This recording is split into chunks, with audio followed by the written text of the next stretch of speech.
I'm 30, and my mom has always believed success should be loud. The louder, the better. Growing up, our house looked more like a showroom than a home. Every corner had something meant to impress. The imported vase, the chandelier, the furniture no one was allowed to sit on. My mother, Denise, measured life by what people whispered about her at brunch.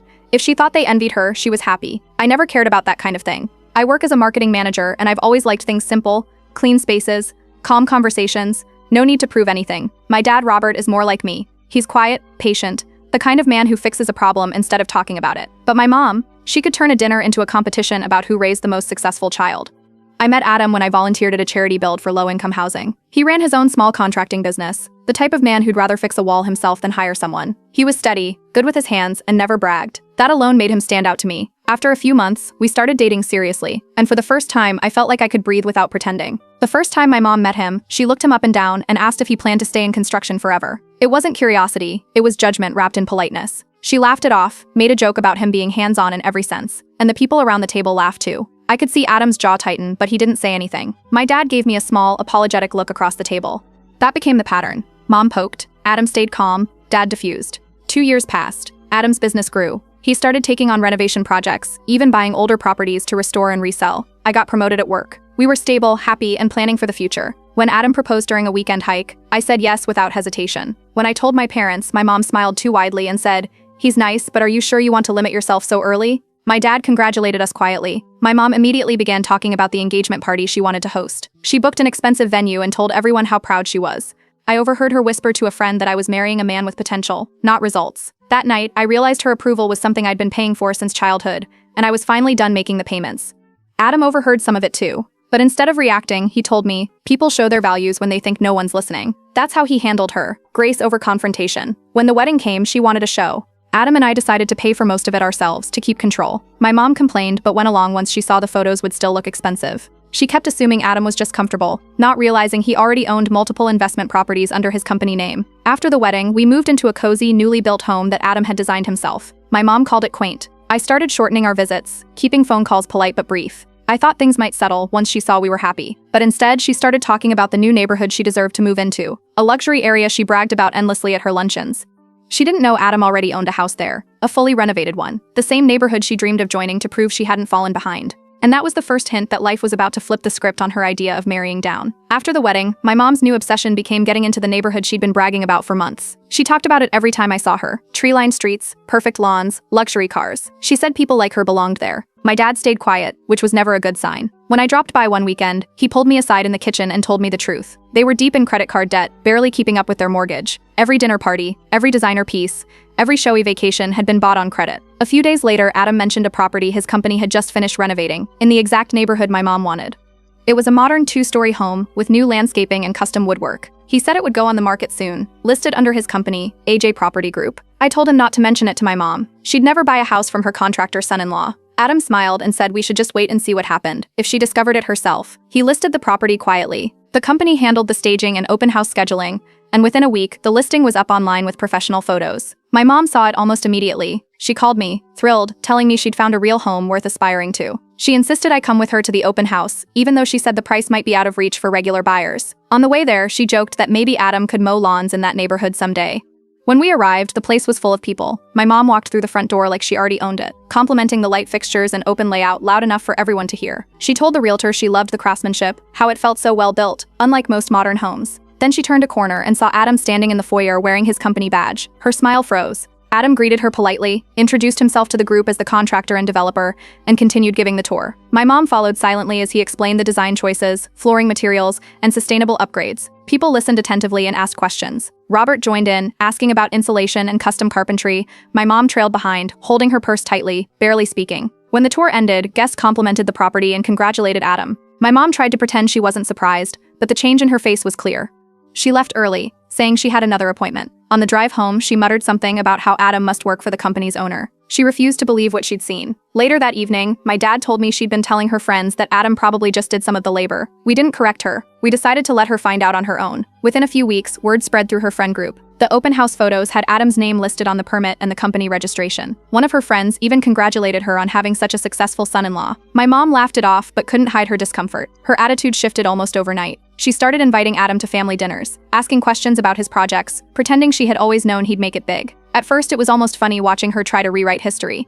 She began bragging to her friends that she'd encouraged him to start his business years ago. At one of these dinners, she made a big deal about the wine selection, as if we were hosting potential investors instead of family. She asked Adam for advice on remodeling their kitchen, and he answered her politely without any smugness. My dad sat quietly, clearly impressed by how calmly Adam handled everything. As weeks passed, my mom's tone changed from superiority to careful politeness. She asked Adam's opinion on things she used to mock him for. She even started talking about helping him network with some of her friends. But the power dynamic had already shifted. Everyone around her could see it. At her next social gathering, she mentioned Adam's company casually, pretending she'd always been proud of him. Her friends didn't correct her, they just smiled knowingly. For once, she wasn't leading the conversation. She was following it. I didn't say anything. I didn't have to. She had spent years trying to prove that appearance mattered more than character. Now the same appearances she worshipped were working against her. By the end of that month, every time someone praised Adam's success, she'd nod and act as though it was part of her plan all along. But when no one was looking, she'd glance at him with that mix of pride and resentment only someone like her could balance. And for the first time in my life, I didn't feel like I was the one chasing her approval. She was the one trying to earn ours. After the open house, my mom reinvented herself overnight. The same woman who once called Adam too blue-collar started calling him visionary. She told everyone she'd always seen his potential, and even claimed she used to motivate him to think bigger. Every time she spoke, it sounded like she was rewriting history in real time. At family gatherings, she talked about how she had guided us when we were first married. She'd tell stories that never happened, like how she advised Adam on his business name or encouraged him to expand into property development. My dad would stay quiet, sometimes rubbing the back of his neck, trying not to react. In private, though, nothing had changed. Whenever I visited her alone, she'd find a way to belittle me. She'd glance at my clothes, comment on my work hours, and say things like, "You're lucky Adam finally took off when he did." It wasn't even subtle. I just learned not to respond. At a family barbecue one weekend, she held court at the table, telling everyone that Adam's business was thriving because of her early encouragement. She made it sound like she'd been his mentor. People smiled politely, most of them already knowing the real story. My dad tried to change the subject twice, but she was too busy enjoying the attention. After that day, Adam started keeping his distance. He was polite, always calm, but he made fewer visits. Whenever my mom invited us over, he'd say he was working late or managing a new project. It wasn't spiteful, it was just a quiet line drawn. She didn't argue with it, probably too aware that pushing might backfire. A few weeks later, she started trying to involve herself in his work. She'd send texts asking for input on design choices or color palettes, pretending she was just being supportive. Once, she even showed up at a renovation site uninvited, carrying magazines and pointing out trends she thought would elevate the design. Adam thanked her for stopping by, then made sure his team didn't take direction from her again. The real trouble started when she attended a networking event where one of Adam's major clients was present. She told the client's project manager that she'd helped him choose the interior tones for a new build, claiming she had an eye for modern taste. The project manager looked confused, and word eventually got back to Adam. He handled it without confrontation. He reached out to the client directly, clarified everything professionally, and the issue was resolved before it could become a problem. He never mentioned it to her again. But after that, he started avoiding any event where she'd be present. I took a different approach. I started posting small things online about Adam's recent work, community awards, charity builds, and the eco-friendly projects he sponsored. My mom saw them through mutual friends. Every time she did, she'd call to compliment him while slipping in complaints about how her own kitchen felt too modest, or how her living room needed a facelift. That's when she started comparing herself to Adam's clients. She'd drive through neighborhoods where his houses stood and talk about how she could have decorated them better. It wasn't long before she became fixated again on the same luxury area where the open house happened. Then came the twist neither of us saw coming. Adam got a call from a real estate developer offering to buy that exact house, the one my mom had once bragged she'd move into someday. The developer said a private buyer wanted it immediately. No negotiation needed. The offer was well above market price. When the paperwork came through, the buyer's name caught my attention. It was my mom's longtime rival, Elaine, a woman she'd been trying to outshine for decades. They used to host dueling dinner parties, each trying to impress the same social circle. Elaine had always been the one step ahead, the one who got the last word. Adam sold the house for a record profit. A few weeks later, local real estate blogs featured the property and praised his design work. Photos of the home spread quickly, especially because Elaine hosted a small charity gathering there, tagging Adam's company in the posts. When my mom saw the pictures, she nearly dropped her phone. She complained for days that Adam should have given family first chance, pretending that she had somehow been cheated out of something that was never hers. She called it unfair, saying it would have been nice to have that house in the family. The next time I saw her, she brought it up again over dinner. I didn't raise my voice or argue. I just told her that Adam only sells to people who value his work. She didn't respond right away, just stared at her plate, clearly unsure how to answer that. After that, she grew quieter around us. Not polite, just calculating. She started dropping hints about wanting to host something special soon, saying she had plans to show people she still had taste. I knew what that meant. She was going to try to repair her image, the only way she knew how, by performing for it. She began making calls, reserving vendors, hinting about a grand event she was organizing. My dad didn't say much, but the look on his face told me he'd already seen this cycle before. And just like every time my mom tried to prove something, she was setting herself up for another spectacular fall. Only this time, the audience would be much larger, and she'd be the one writing her own downfall without even realizing it. It started with a phone call from my dad. He told me my mom was planning something big, and that it might be better if I heard it from him first. She was throwing what she called a garden soiree, a fancy outdoor party to remind people what elegance looks like. The gossip about Adam's success and her rival buying his property had apparently spread through her circle, and she wanted to reclaim her narrative. When I asked how she was paying for it, my dad hesitated. He finally admitted she'd taken out another credit card. The caterers, the string lights, the floral arches, all rented. She'd even booked a professional photographer. He didn't know how much she'd spent, only that it was more than they could cover. Adam wasn't surprised when I told him. He just said, "Let her have her moment. It might end itself." Against my better judgment, I agreed to attend. On the day of the party, her backyard looked like a rented version of a magazine cover. A fountain bubbled in the center, surrounded by fresh flowers that clearly hadn't come from her garden. White chairs and tables were arranged in perfect lines, and there were fairy lights draped across the fence. It looked beautiful at first glance, but when Adam helped run a few power cords, he found half the outlets taped together with electrical tape. He quietly fixed them before guests arrived. By sunset, cars started lining the street. My mom floated from guest to guest in a sequin dress, calling the evening her celebration of family success. She made sure everyone knew Adam would be there, and hinted that his business had benefited from her early advice. Every time someone mentioned his projects, she redirected the conversation toward herself. My dad stood near the buffet, keeping his distance. As the night went on, small groups began exchanging looks. Several of the guests knew exactly who Adam was and what his company did. My mom didn't. She was too busy taking credit for his taste, saying his design sense came from her refined influence. One woman near me smirked and whispered that my mom had no idea she was only digging herself deeper. Then came the moment that cracked the performance. While serving drinks, a caterer mentioned how they'd just worked another event at the stunning property by AJ Property Group. A few heads turned. One of the guests asked if that was the same company owned by Adam, and when he nodded politely, the realization spread fast. Compliments started rolling in about his craftsmanship, the open house, even the article that had run about it. My mom's expression barely held. Trying to steer the attention back, she announced a special presentation. A projector screen lit up behind her with a slideshow titled Our Family Milestones. The first few photos were harmless, vacations, old holidays, but then it became obvious that most of the pictures were just of her, posing at social events. Guests glanced around awkwardly.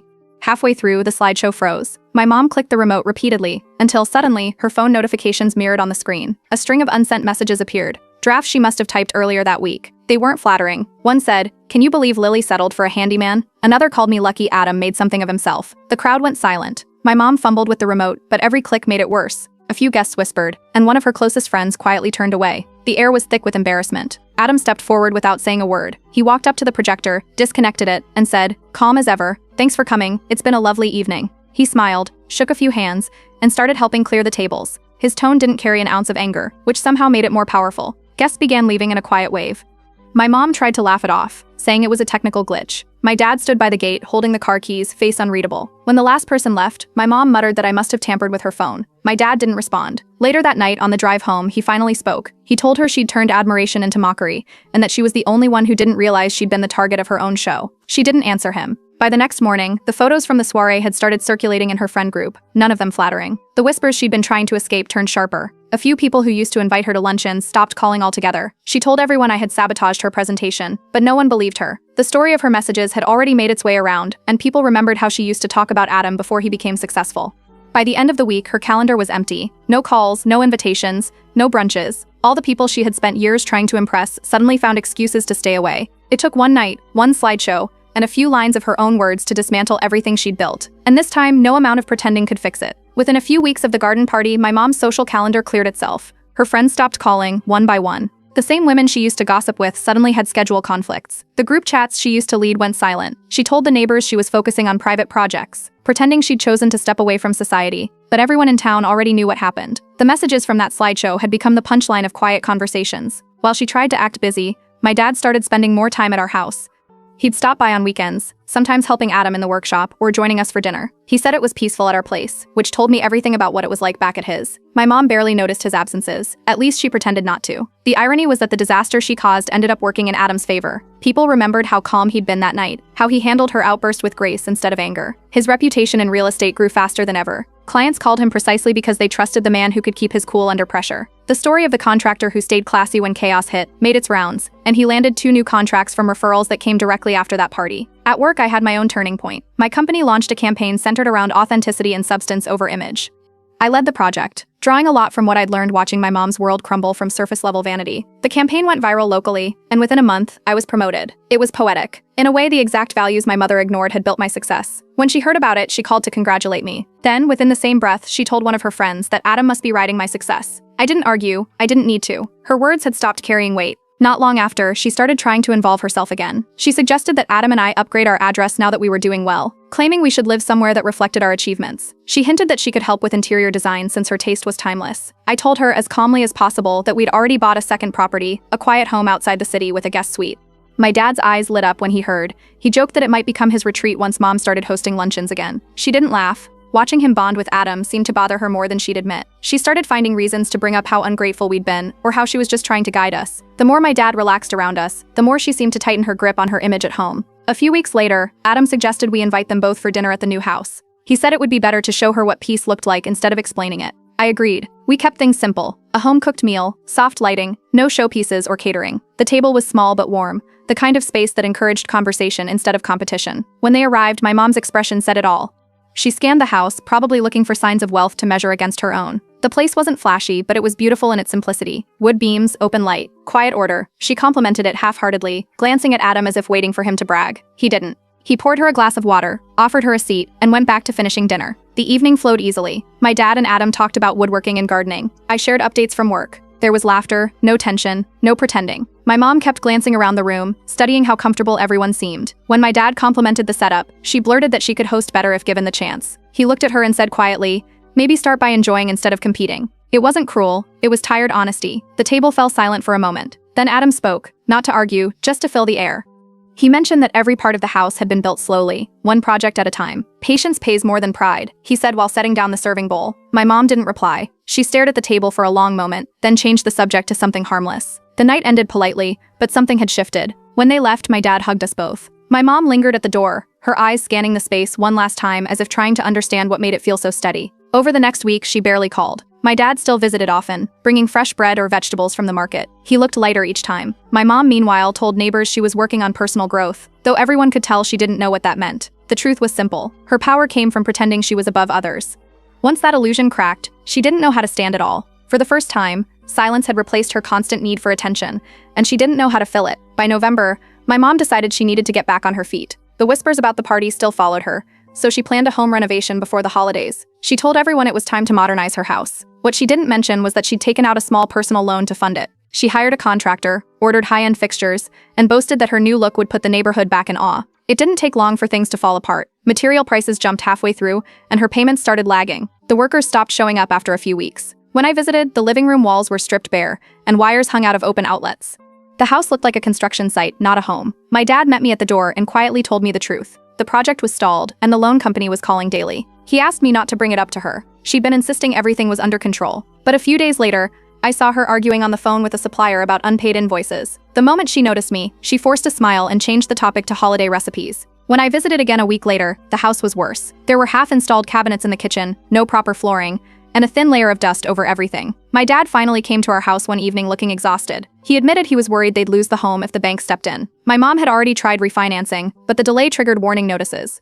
Adam listened quietly, then asked for a copy of the paperwork. The next morning, he made a few calls. By the end of the week, he had arranged to buy the property through his company. He didn't announce it or make a big deal. He just told my dad that they could stay there temporarily while his crew finished the renovation. My dad agreed immediately. When my mom found out, she exploded. She accused me of scheming to take over her life, shouting that we'd humiliated her by buying her home out from under her. My dad didn't let it slide this time. He told her, calm but firm, that ownership wasn't the problem. Ingratitude was. For the first time, she went quiet. Adam's team moved in the next day and began restoring the place properly. They repaired the wiring, finished the floors, and repainted every room. Slowly, the house transformed into a bright, modern space.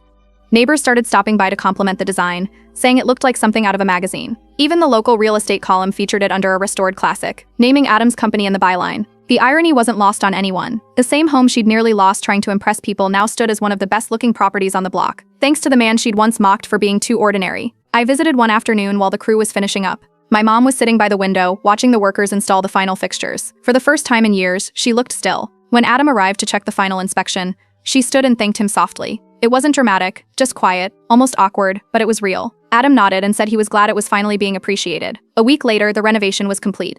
Adam listed the house and sold it quickly to a young family who fell in love with the craftsmanship. My dad used part of the profit to buy a smaller debt-free cottage outside town. He said it felt good to live somewhere peaceful. My mom moved with him, though it was clear she struggled with the change. Their new place was modest, clean, quiet, nothing flashy. Every week, when she drove into town for errands, she passed her old house. The new owners had kept the garden simple but added a brass plaque by the front gate with Adam's company name engraved beneath the title, "Restored with Integrity." Neighbors told me she slows down every time she drives past it. She doesn't stop or make excuses anymore. She just looks. It's strange how things came full circle. She spent years chasing admiration, and the only thing that earned her any respect in the end was someone else's humility. Months passed quietly after Adam sold my mother's former house. Life found a steady rhythm again. Adam's projects were booked months in advance, and I focused on a new client campaign at work. My dad started visiting often, sometimes to help Adam build a garden shed, other times just to share dinner and sit by the fire. He said our home felt peaceful, and he stayed late most evenings, only leaving when it got dark. My mom didn't visit. Her phone hardly rang anymore. The women she used to lunch with had stopped including her in their plans. The gossip that once fed her sense of importance had gone silent. She spent most of her days alone in their small cottage, surrounded by designer furniture that looked out of place in the quiet space. One afternoon, she went through her desk drawers looking for an old receipt, and found years of bills and statements instead. Membership renewals for clubs she never attended, invoices for decorations used once, deposits for parties that had never happened. Every page showed money she didn't have, spent trying to keep up an image no one cared about anymore. That night, my dad stopped by her place on his way home. He told her he'd been helping Adam with a new project and invited her to come along next time. She waved him off. Before he left, he told her gently that she'd spent her life trying to make people look up to her when the ones who cared were already beside her. The words stayed with her long after he drove away. A week later, I sent a short message to both of them, inviting them to dinner. My dad replied immediately with a thumbs up. My mom didn't answer at first. Then, late that night, she wrote, "I'll come." She almost backed out twice that day. My dad later told me she changed outfits 3 times before finally choosing a simple sweater and plain earrings, something she hadn't done in years. When she arrived, she hesitated on the porch, looking unsure whether she should knock or just walk in. Adam opened the door before she decided. The house was calm. The dining table was set simply. White plates, soft candles, a homemade casserole baking in the oven. No catering trays, no background chatter, no need for performance. My dad settled into conversation easily, asking Adam about his latest build. My mom stayed quiet at first, glancing around like she was still waiting for someone to start competing. Then something changed. The air stayed light, laughter came naturally, and the quiet between words didn't feel tense. She watched Adam and me move around the kitchen, refilling glasses, passing food, finishing each other's tasks with ease. It wasn't planned or rehearsed. It was just comfortable. After dinner, my dad lifted his glass. He toasted to learning what lasts longer than pride. His tone wasn't pointed, just warm. For once, no one looked away. My mom set down her fork and said softly that she'd misjudged Adam and spent too long chasing things that didn't matter. She didn't apologize outright, but her words didn't need dressing up. They were plain and clear. I thanked her for saying it, explaining that trust doesn't rebuild through speeches, only through consistency. Adam nodded, keeping the moment grounded. When they stood to leave, my mom paused by the hallway table. A framed photo sat there, one of the 3 of us standing in front of the restored home she used to brag about. Beside it was a small plaque that read, "Built with honesty." She didn't say anything, just looked at it for a long moment before heading toward the door. The ride home was quiet, according to my dad. He later told me she looked out the window most of the way, then said quietly that she'd spent her whole life trying to build respect when all she'd really done was chase attention. Months later, word got around that she had started volunteering at a community center downtown. She helped families plan budget-friendly home projects and taught basic organization to new homeowners. When someone thanked her, she didn't respond with stories about herself anymore, just smiled and handed them a brochure. Sometimes she'd drive past one of Adam's completed houses on her way home. She never stopped or took pictures, but my dad said she always slowed down, just enough to take a long look before driving on. The house she once called beneath her had become a quiet reminder of everything she'd misunderstood, and everything she finally started to learn.